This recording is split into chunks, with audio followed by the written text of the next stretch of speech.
Hey guys, it's been a long time since I've made a video on the Ente Et Essentia, also known as on being an essence. I just put the Latin, but yeah. Alright, here we go. Okay, so chapter 3 is focused on how essence is related to genus, species, and difference, and specifically it's just how essence is related to the logical intentions of genus and species and difference. Now, do not be confused about intentions. Intentions here just generally means a mental concept or a notion, right? Now, essence in composite substances like, man, uh, substances like a horse, right? A man, right? Can be related to genus, species, and difference. Now, note that genus, species, and difference are logical intentions because they categorize the essence of things into some framework.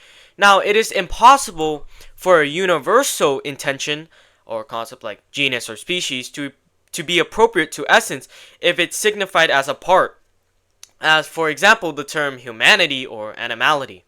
Consider the example here. Socrates is a man, or Socrates is an animal.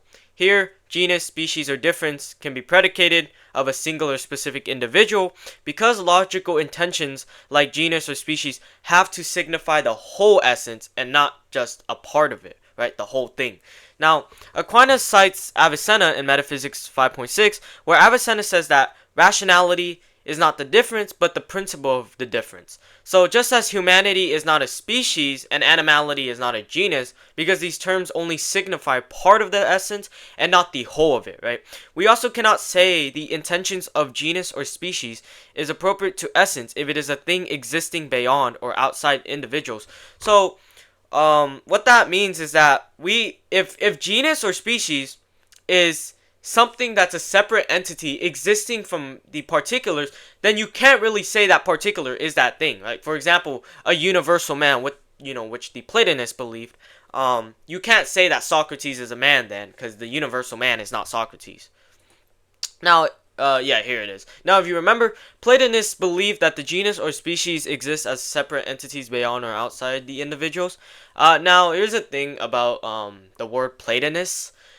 Now, there are mathematical Platonists, I believe, and just Platonists. I think the capital P is the mathematical Platonists. I just put lowercase p just in case for, Platonists, as, we're referring to Plato's philosophy, right? Okay, but, yeah, moving on. But this certainly can't be the case for, this can't certainly be the Platonist case, because then they can't be predicated of individuals. So Aquinas says, then we cannot say that Socrates is something separate from him, and that separate thing wouldn't advance our knowledge of this singular individual. And so we cannot say Socrates is some universal man, and that this abstract universal man provides any real knowledge about Socrates, because it doesn't. And so therefore, the intention of the genus, species, or difference is appropriate to the essence when the essence is signified as a whole. For the terms like man and animal implicitly contains the whole of what is in the individual, in contrast to animality and humanity, right? Which only signify as a part. Now, however, the nature or essence can be understood in two ways, which Aquinas says. So the first way is the absolute sense. So it's said of its proper notion, meaning it's considered absolutely and excludes any individual natures, where nothing is true about the essence except what absolutely pertains to it absolutely. Meaning stuff like white man, white or black does not pertain to man absolutely, but stuff like that by which he is said to be a man, which is stuff like animal or rationality, which do fall into his definition.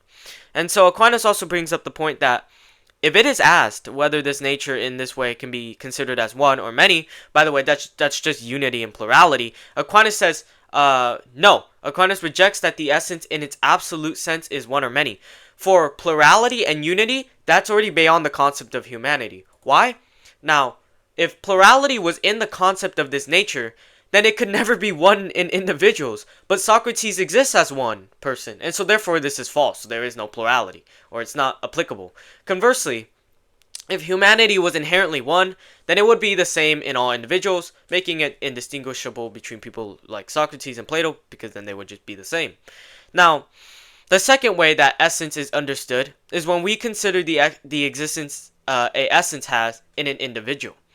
In this way, we can predicate accidents, that is, like when we say white man, white is the accident, right, to that man because it doesn't pertain to it in the absolute sense. But in the second way, we can predicate accidents to the essence because of the individual that it exists in. So for example, we can say that man is white because Socrates is a man, and he is white, but whiteness does not pertain absolutely to the essence of man, as I have noted. And the nature in this way has a dual or double existence. So what that means is that it exists in individuals, and on the other hand, it exists in the soul. And from each of these ways that it exists, nature derives its accidents. So in singulars or individuals, the essence is said to have multiple existence because of the multiplicity of singulars or individuals, right?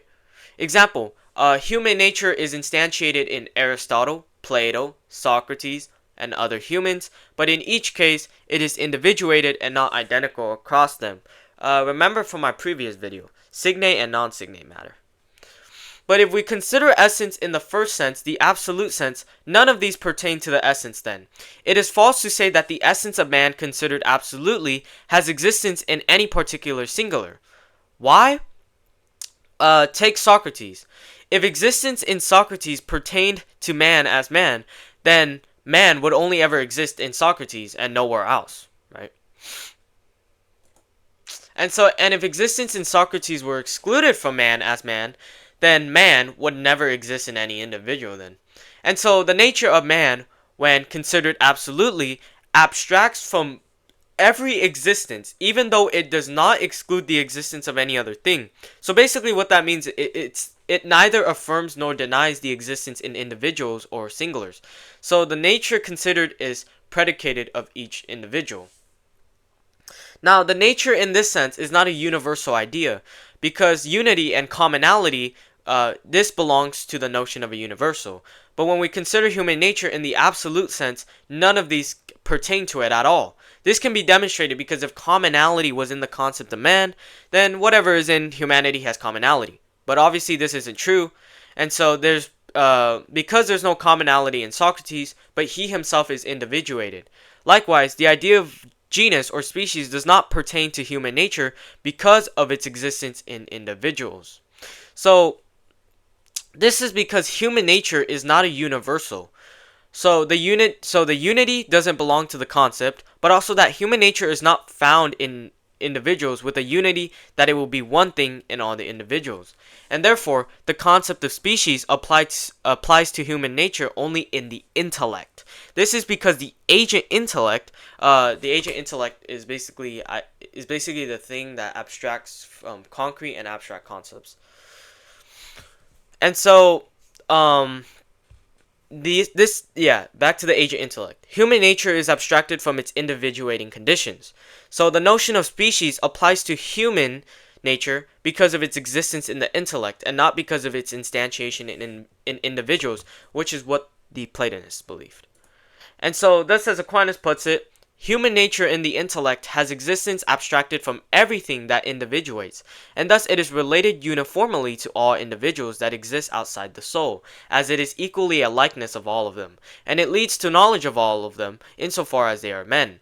The intellect invents the notion of species and attributes it to nature because the nature in the intellect has this relation to each individual. Further, Aquinas also puts it, although this nature understood in the intellect has the notion of a universal in relation to things outside the soul, because it is one likeness of them all, as the nature has existence in this intellect or in that one, it is a certain particular understood species. And so the abstracted human nature exists individually in each intellect. Thus, even in the intellect, human nature is not a universal entity in itself, but it becomes universal considered only in the relation to the things it represents. Note that it still exists as a particular still in the intellect. After this, Aquinas also provides a brief refutation of Averroes on the idea of the unity of the intellect. Now, please note that the philosopher usually refers to Aristotle and the commentator usually refers to Averroes. So, Aquinas claims that Averroes is in error in De Anima because he tries to infer the universality of the intellect of men from the universality of the understood form. And so this is basically Averroes' argument. Since the form, that is, human nature, is universal, it must exist as one and the same in all human intellects. Now, Aquinas refutes this notion by stating that the universality does not arise from its existence in the intellect, but from its relation to things outside the intellect as their likeness. Aquinas also gives an example to show how this is false. It is as if there were a corporeal statue representing many men. That image or species of statue would have a singular and proper existence insofar as it exists in this matter, but it would have the character of commonality insofar as it was a common representative of many men. Now, since human nature in the absolute sense is properly predicated of individuals like Socrates, Plato, and the notion of species does not pertain to human nature absolutely but only accidentally. And so the term species is not predicated of Socrates. We don't say that Socrates is a species. And if the notion of species arose from the existence of human nature in Socrates or from human nature considered absolutely, then species could be predicated of Socrates because whatever belongs to man, insofar as he is man, is predicated of Socrates. And to be predicated pertains to genus because being predicated is placed in its definition. Easy example, like how animal as a genus can be predicated of dogs, cats, etc., horses. But predication works by the action of the intellect compounding and dividing, but has its basis by recognizing unity in reality and formulating statements based on this unity. And so hence the notion of predication is placed under the notion of the genus, and it itself is completed by an act of the intellect. But the thing to which the intellect attributes the intention of genus is not identical to the intention itself. So an example of this would be like how animal as a concept is not the same as the intention of the genus attributed to it. And thus, to wrap it up finally, the notion of species is an accident that arises from the existence of the essence in the intellect. And that's basically it. Have a good day.